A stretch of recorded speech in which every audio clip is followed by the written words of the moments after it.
YSR Congress party ఒక అధికారంలో ఉన్నప్పుడు వ్యవస్థలన్నింటినీ కూడా నిర్వీర్యం చేసి ఆ రోజు అమరావతిలో ఉన్నటువంటి ఏదైతే ప్రజావేదిక కూల్చివేతతో ప్రారంభమైనటువంటి 5 సంవత్సరాల విధ్వంసాన్ని ఈరోజు రాష్ట్ర ప్రజలు ఎవరు కూడా మర్చిపోలే. జగన్మోహన్ రెడ్డి గారు ఈరోజు పొగాకు రైతుల మీద కపట ప్రేమ కురిపిస్తున్నాడు. అదేవిధంగా క్రెడిట్ చోరీ చేసుకుంటూ ప్రతి దానిలోనూ కూడా నేను నా వల్లే వచ్చింది ఇక్కడ ఈ రాష్ట్రంలో, ఈరోజు అమరావతి ప్రాజెక్ట్ వచ్చినా లేదా పోలవరం ప్రాజెక్ట్ వచ్చినా కంప్లీట్ అయినా ఆయన వల్లే కంప్లీట్ అయింది అంటున్నాడు, లేకపోతే భోగాపురం ఎయిర్పోర్టు ఆయన వల్లే కంప్లీట్ అయింది అంటున్నాడు, పరిశ్రమలు ఆయన వల్లే వచ్చినాయి అంటున్నాడు. రాష్ట్రంలో అధికారంలో ఉన్నప్పుడు పారిశ్రామికవేత్తలందరూ కూడా పరుగులు పెట్టి వెళ్ళిపోయినటువంటి పరిస్థితి. ఈయన పరిపాలన చూసి రాష్ట్రం మొహం చూడలేనటువంటి పరిస్థితి ఆ రోజు. అటువంటి పరిస్థితి నుంచి ఈరోజు ఒక నమ్మకంతో ఒక వ్యక్తి మీద సిబిఎన్ అనే 3 అక్షరాల బ్రాండ్ మీద నమ్మకంతో ఈరోజు రాష్ట్రంలో పెద్ద ఎత్తున పెట్టుబడులు రావటం జరుగుతుంది.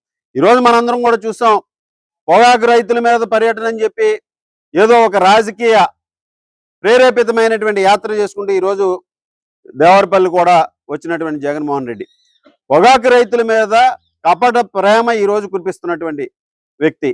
అదేవిధంగా రొయ్యల రైతుల మీద కపట ప్రేమ కురిపిస్తున్నటువంటి వ్యక్తి జగన్మోహన్ రెడ్డి.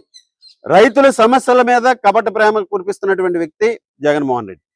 5 సంవత్సరాలు అధికారంలో ఉన్నప్పుడు ఏ రోజు కూడా రైతు సంక్షేమాన్ని పట్టించుకున్నటువంటి పరిస్థితి లేదు. రైతులకి గిట్టుబాటు ధర రాకపోయినా సరే ఏదో మార్కెట్ ఇంటర్వెన్షన్ ఫండ్ని ఇస్తానని చెప్పి మోసగించి రైతులందరినీ కూడా, అలాగే ఆ రోజు రైతు భరోసా అని చెప్పి 13,500 రూపాయలు ఇస్తానన్నటువంటి వ్యక్తి కేవలం 6,500 రూపాయలు మాత్రమే ఇచ్చి రైతులను మోసగించినటువంటి వ్యక్తి ఈరోజు రైతుల కోసం ముసలి కన్నీరు కార్చడాన్ని ఈరోజు తెలుగుదేశం పార్టీ తీవ్రంగా ఖండిస్తుంది. ఈరోజు పొగాకు రైతుల మీద ప్రేమతో వచ్చానని చెప్పి ఏదో రాజకీయ యాత్ర చేసుకుని ఈరోజు రాజకీయ ప్రేరేపితంగా ప్రతిదీ కాడు కార్యక్రమాలు చేస్తూ నిజమైనటువంటి రైతులను ఎవరిని కూడా పరామర్శించకుండా, అక్కడ ఉన్నటువంటి రైతులను ఎవరిని కూడా ఈరోజు వారితో సంప్రదించకుండా కేవలం వైఎస్ఆర్ కాంగ్రెస్ పార్టీ ప్రచార యాత్రగా ఈరోజు రావడం జరిగింది. దేవరపల్లిలో వచ్చినటువంటి పొగాకు రైతులందరికీ కూడా ఈ ప్రభుత్వం భరోసాగా నిలుస్తుంది.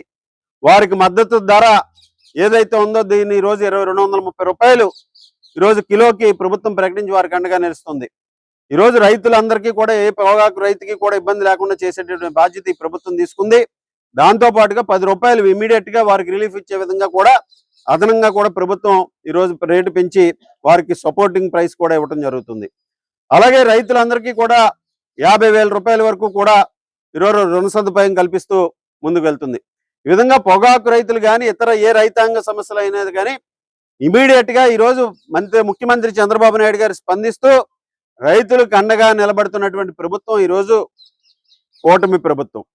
ఈరోజు ఆ విధంగా ఏదైతే జగన్మోహన్ రెడ్డి చేస్తున్నటువంటి ఈ విష ప్రచారాలు, అసత్య ప్రచారాలని ప్రజలందరూ కూడా నమ్మేటటువంటి పరిస్థితిలో లేరు, రైతులు ఎవరూ కూడా నమ్మేటటువంటి పరిస్థితిలో లేదు.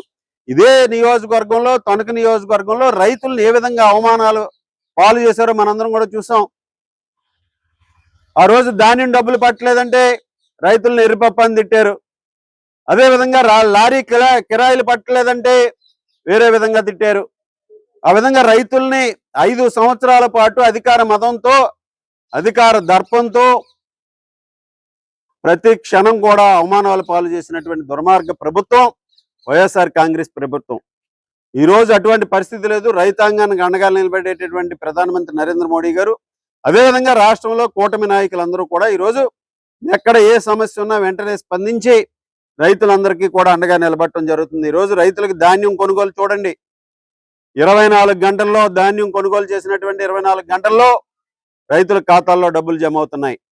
ఒక్క తణుకు నియోజకవర్గంలోనే ఈ 2 సంవత్సరాల్లో వచ్చినటువంటి 4 పంటలకు గాను ఈరోజు 4,50,000 మెట్రిక్ టన్నుల ధాన్యాన్ని కొనుగోలు చేసి 1,100 కోట్ల రూపాయలు రైతుల ఖాతాల్లో జమ చేసినటువంటి ఈరోజు ఘనత కూటమి ప్రభుత్వం అని సందర్భంగా తెలియజేస్తున్నా.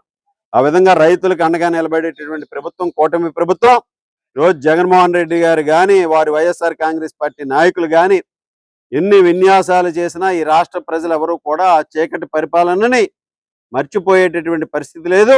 భవిష్యత్తులో కూడా ఈరోజు వారిని ఏ విధంగా వచ్చినటువంటి 11 సీట్లు కూడా రానటువంటి పరిస్థితి వారికి సంభవిస్తుందని ఈ సందర్భంగా తెలియజేసుకుంటూ, ఈరోజు 2 ఏళ్ల నమ్మకం కార్యక్రమంలో పాల్గొన్నటువంటి ఈరోజు 31, 34 వార్డు కూటమి నాయకులకి, ఇక్కడ ఉన్నటువంటి మాజీ కౌన్సిలర్స్కి, అదేవిధంగా ఇక్కడ క్లస్టర్ ఇన్ఛార్జ్ రామకృష్ణ గారికి, అదేవిధంగా యూనిట్ ఇన్ఛార్జెస్కి, బూత్ ఇన్ఛార్జెస్కి అందరికీ కూడా, అలాగే ఈరోజు అబ్జర్వర్ గారు చిట్టిబాబు గారు, అలాగే మీడియా వారికి అందరికీ కూడా పేరు పేరున ప్రత్యేకమైనటువంటి ధన్యవాదాలు తెలియజేసుకుంటాం.